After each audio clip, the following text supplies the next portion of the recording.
Da, da, da, da, da, da, da. You can't handle the truth. Hey! Hi, how are we doing? Good evening. Welcome to Sunday night. It's been a wet day, but it's also been a green one. I went for a nice walk today with my folks in Diamond Gardens. Lush.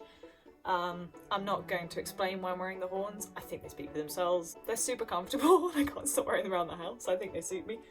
I think I'm going to start wearing them in real life too. Dress for the job you want, not the job you have. Oh, I just love them. I just love them. I am so graceful. I want to be an evil queen. Or a misunderstood queen? Who knows? I have some exciting news. Well, I think it's exciting anyway. Some of you may remember a little while back I wrote a little anecdote about a rose plant that I have, like a little one. The story basically went in a nutshell that my rose plant that was gifted to me by two lovely friends when I moved back home with my parents, when it first arrived, it had lots of lovely flowers, it was quite small but full, and it was beautiful, and I basically neglected it. Well, neglected it in the way you can neglect a rose plant, which is to overlove it. So basically, it started to fall apart, and I was really afraid of pruning it back. So afraid that I actually almost threw it out. So I pruned it like a boss. It looked rather sad. It's like a little skeletal tree with a few leaves. But I thought, this is for the best. Gotta try, right? Gotta try. And long story short, it's been growing back, which is lovely. And in my anecdote, I used this little story as a sort of like a metaphor for how we maintain relationships, whether they be friends or romantic or between family.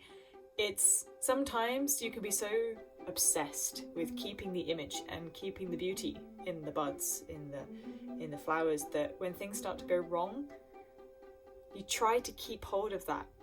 But actually you can't. You have to let it fail, at least to start with. And the best thing you can do is you can take control of that failure and guide it and go, right, let's cut it all back. Cut everything out, take it right back to the beginning again and start over. And don't worry if you lose the flowers, because they'll come back one day. And on that note, look! So here's Dave, my little rose plant. He looks much better, doesn't he? He's more green. Much more green. But Dave has a special surprise for us. Ta-da! Yeah, look! He's growing another bud! My buddy's growing a bud. I am going to get a little stick for him, just to hold him up. Because he's falling a little bit under his own weight at the moment. And he's being repotted. Hence the new pot, although he's still in his plastic, so I'm going to get him some soil to fill out his pot for him. And then he can have a nice new home. He likes my kitchen shelf because he gets some light, and I just give him a bit of water every now and then. And prune. Ah! Don't be afraid. You'll grow again, I promise. There's still hope. Love to you all.